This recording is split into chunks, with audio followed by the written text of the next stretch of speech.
Assalamualaikum warahmatullahi wabarakatuh. Saya Ranti Febrinyolani, perwakilan dari kelompok 3 yang membahas materi mengenai persebaran flora dan fauna di Indonesia. Sebelum itu, saya akan memperkenalkan anggota kelompok saya.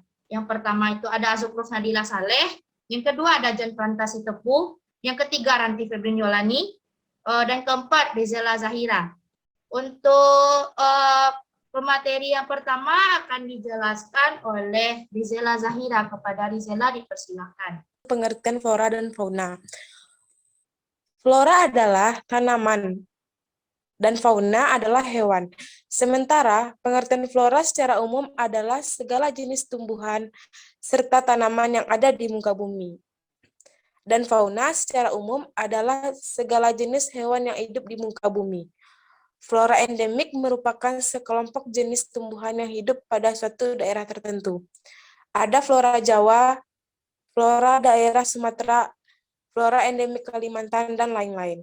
Flora endemik pada suatu daerah biasanya memiliki jenis tertentu, yang terkadang tidak bisa ditemukan di daerah lain atau mungkin jarang ditemukan.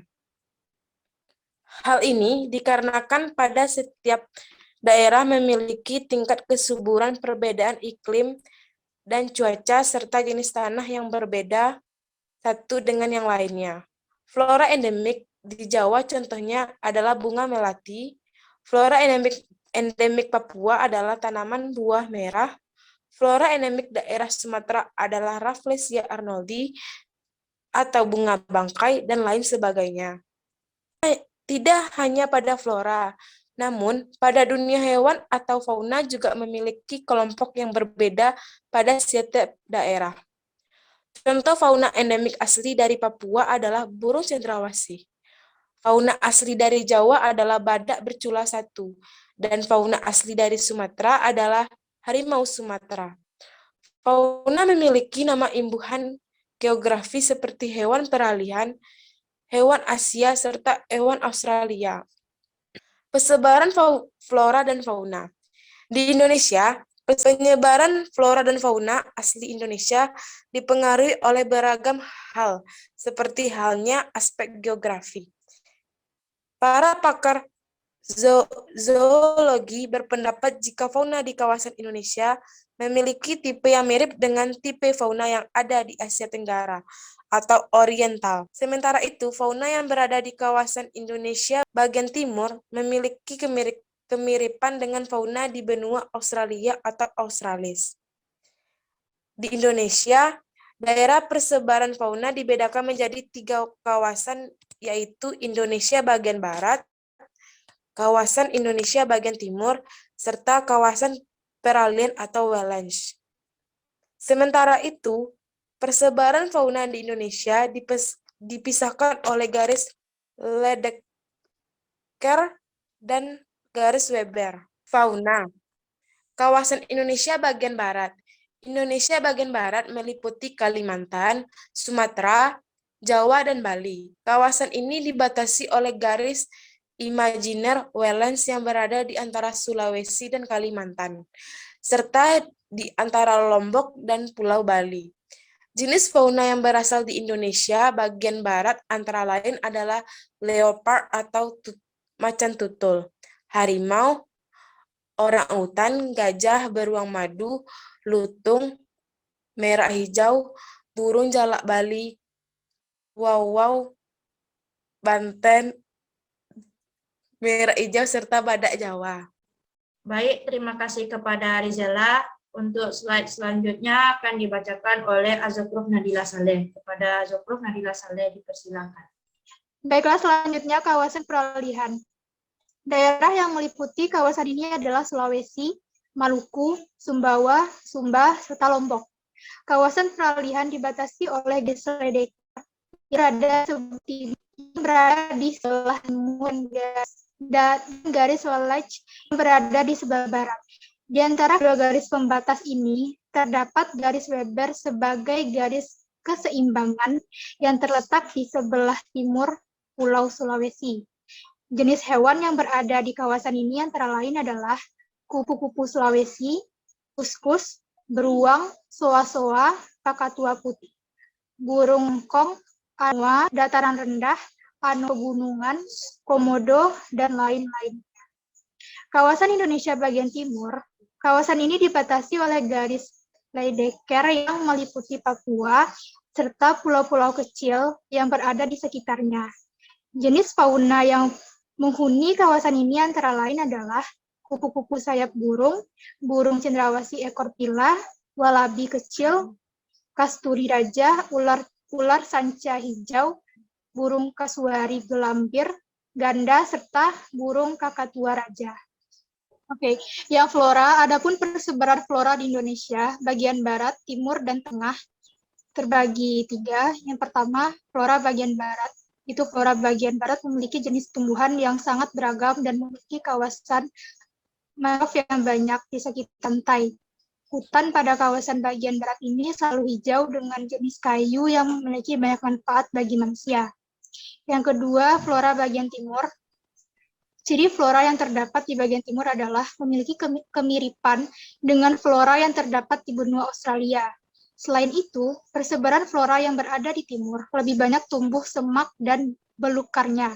Flora yang khas dari wilayah ini adalah pohon matoa, serta tanaman ficus, famili, dan beringin. Dan yang ketiga, flora bagian tengah, itu memiliki hanya didominasi oleh satu jenis tumbuhan saja. Jenis tumbuhan yang paling banyak ditemukan di kawasan ini adalah cemara, pinus, serta palma. Baiklah, ini adalah peta persebaran flora dan fauna di Indonesia. Upaya melestarikan flora dan fauna. Seiring dengan berjalannya waktu, banyak flora dan fauna yang mulai jarang bisa ketemu. Hal ini karena populasi mereka yang semakin tinggi dan akhirnya hilang sama sekali. Bukan hanya akibat faktor alam, namun juga akibat perburuan yang beragam dilakukan oleh manusia. Manusia banyak memburu flora dan fauna yang ada untuk perhiasan.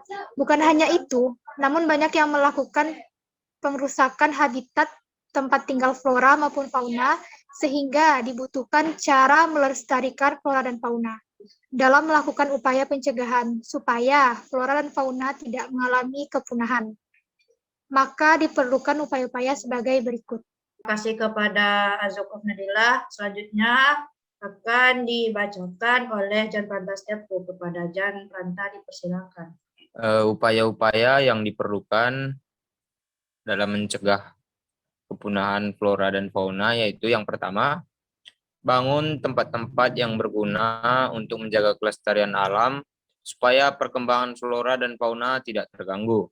Dalam hal ini, pemerintah bisa menyediakan cagar alam di Indonesia bagi flora untuk mencegah kepunahan fauna. Pemerintah bisa menyediakan suaka marga satwa. Bukan hanya pemerintah, namun masyarakat juga harus secara aktif berperan melindungi suaka marga satwa yang ada. 2. Membangun prasarana yang digunakan sebagai pusat rehabilitasi serta tempat untuk melakukan penangkaran pada hewan-hewan tertentu. Hingga sekarang telah ada beberapa tempat penangkaran hewan seperti pusat rehabilitasi bagi orang hutan yang terdapat di Bahorok serta Tanjung Puting yang terdapat di Sumatera. Pusat rehabilitasi bagi babi rusa serta anoa yang terdapat di Sulawesi, dan dibuatnya daerah hutan Wanariset Samboja yang terdapat di Kutai, Kalimantan Timur. Yang 3, melakukan pembangunan yang peduli dengan alam. Dalam hal ini, pembangunan yang dilakukan harus memperhatikan keseimbangan antara manusia serta lingkungan. Jangan sampai pembangunan yang kita lakukan merusak lingkungan dan berdampak buruk bagi keberlangsungan flora dan fauna yang ada. Baik, terima kasih kepada Jan.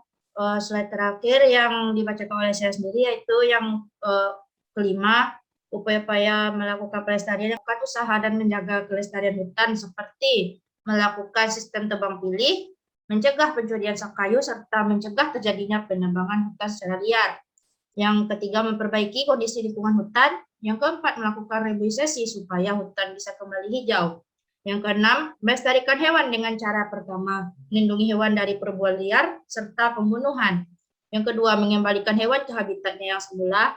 Ketiga, mengawasi perdagangan liar hewan. Yang ketujuh atau yang terakhir, melakukan usaha untuk melestarikan keberadaan biota perairan, seperti mencegah kerusakan di wilayah perairan. Kedua, melarang penangkapan yang bisa mematikan ikan, serta jenis biota lain seperti halnya menggunakan bahan peledak. Yang terakhir, melindungi anak ikan atau benih-benih hewan yang lain dari gangguan serta penangkapan liar. Sekian, terima kasih. Segitu dari kelompok 3. Apabila ada kata-kata yang salah mohon dimaafkan. Wabillahi taufiq wal hidayah. Assalamualaikum warahmatullahi wabarakatuh.